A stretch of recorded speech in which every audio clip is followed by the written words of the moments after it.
Hi, beautiful one. Here's Catherine Biermeyer, and today I wanted to remind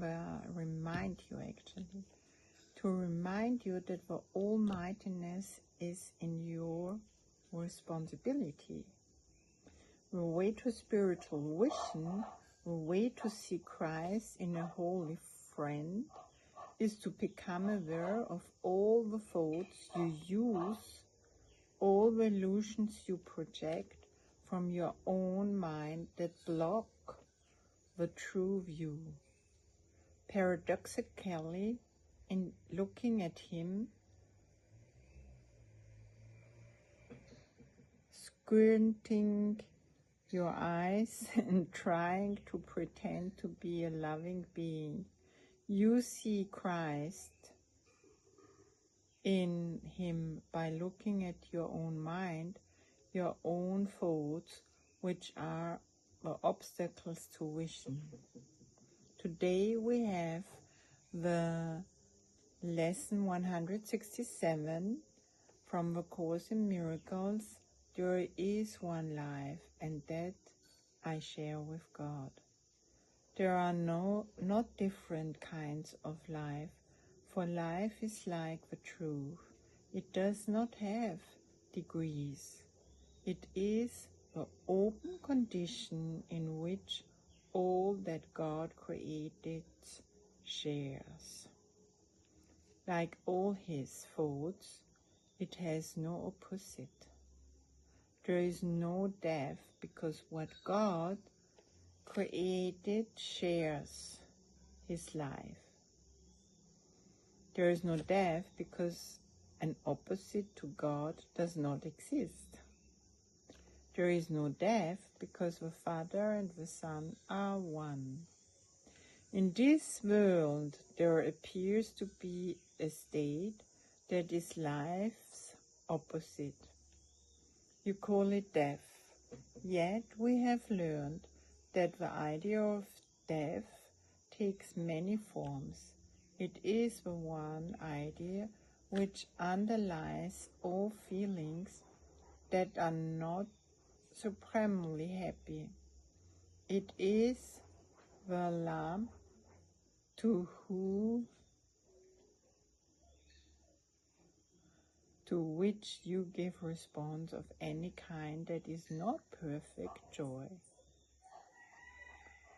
All sorrow, loss, anxiety, and suffering and pain, even a little sign of weakness, a slight discomfort, or the nearest frown, acknowledge death, and this deny you live. You think that death is of the body, yet it is but an idea, irrelevant to what is seen as physical.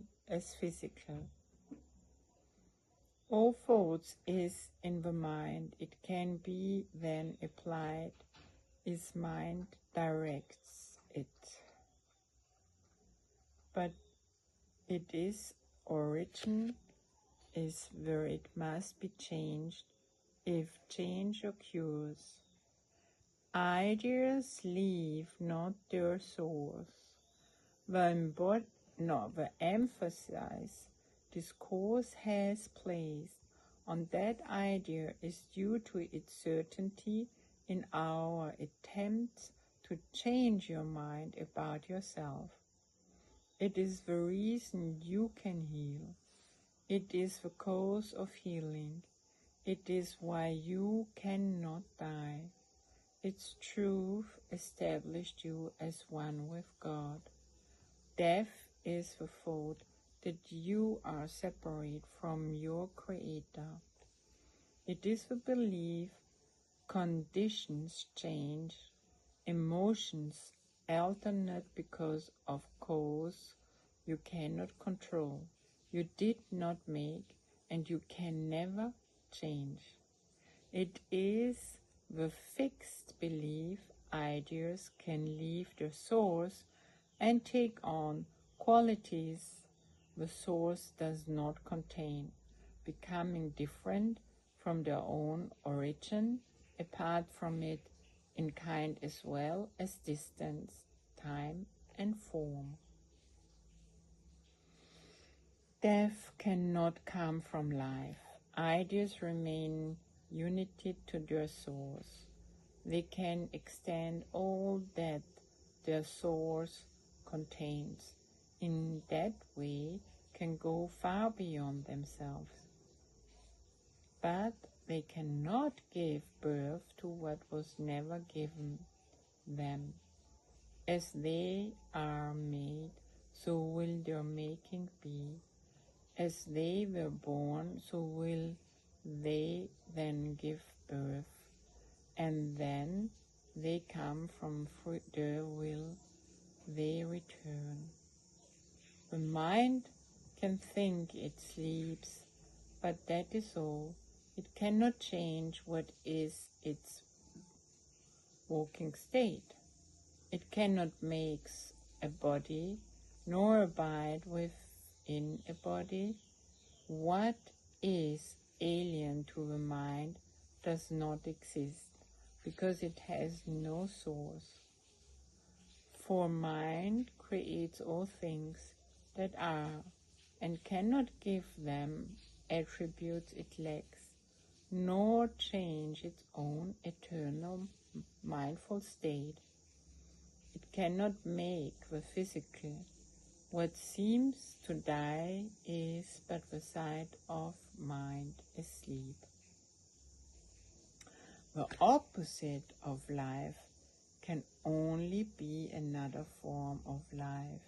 As such, it can be as concealed with what created it, because it is not opposite in truth. Its form may change. It may appear to be what it is not. Yet, mind is mind, awake or sleeping. It is not as opposite in anything created, nor in what it seems to make. Then it believes it sleeps. God creates only mind, awaken. He does not sleep, and his creations cannot share what he gives not, nor make conditions which he does not share with them. The thought of death is not the opposite to thoughts of life, forever unopposed by opposites of any kind. The thoughts of God remain forever changeless, with a power to extend forever changelessly, but yet with themselves, for they are everywhere. What seems to be the opposite of life is merely sleeping, when the mind elects to be what it is not, power which it does not have, a foreign state it cannot enter, or a false condition not within its source. It merely seems to go to sleep a while. It dreams of time and internal, in which way what seems to happen never has occurred.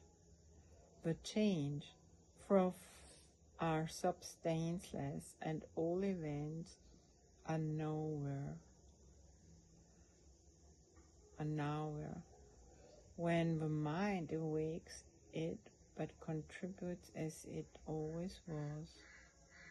Let us today be children of the truth and not deny our holy heritage. Our life is not as we imagined it.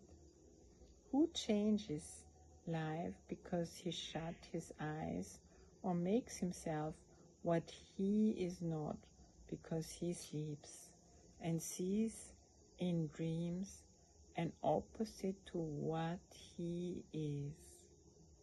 We will not ask for death in any form today, nor will we imagined opposites to life abide even an instant where the thought of life eternal has been said by God himself.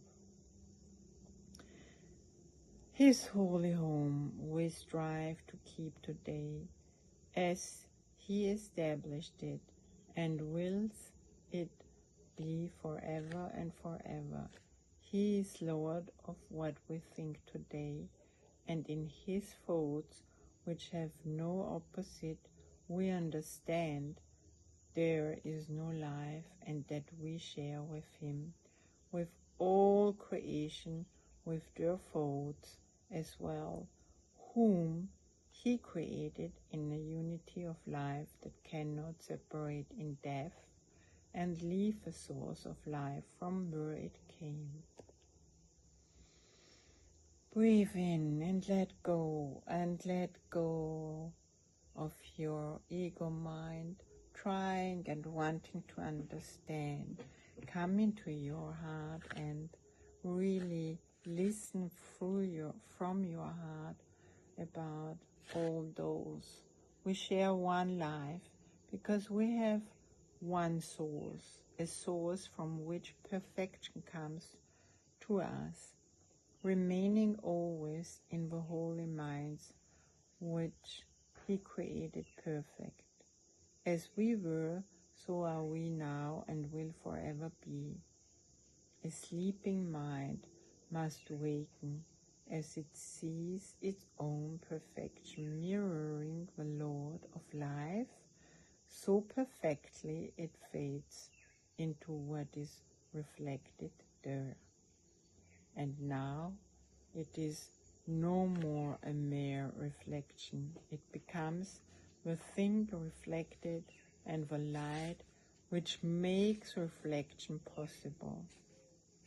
No wish now is needed, for the awakened mind is one that knows its source, itself, its holiness. Wonderful, my dear one. I hope you could feel the change. It's not a change, actually, a different state in you, a different space coming up, more calmness. Just when I read those holy words from Jesus Christ, then I'm really like, I feel more humble, I feel more vulnerable, I feel more innocent, more back home, filled with love, safe and secure, and happy. What about you? What are you now experiencing? I wonder.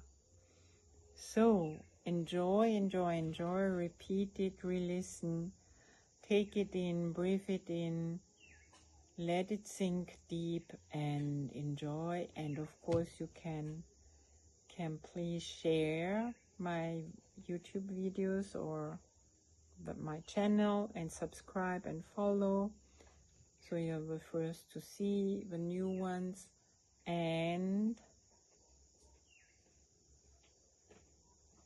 have fun. Bye for now. Ciao.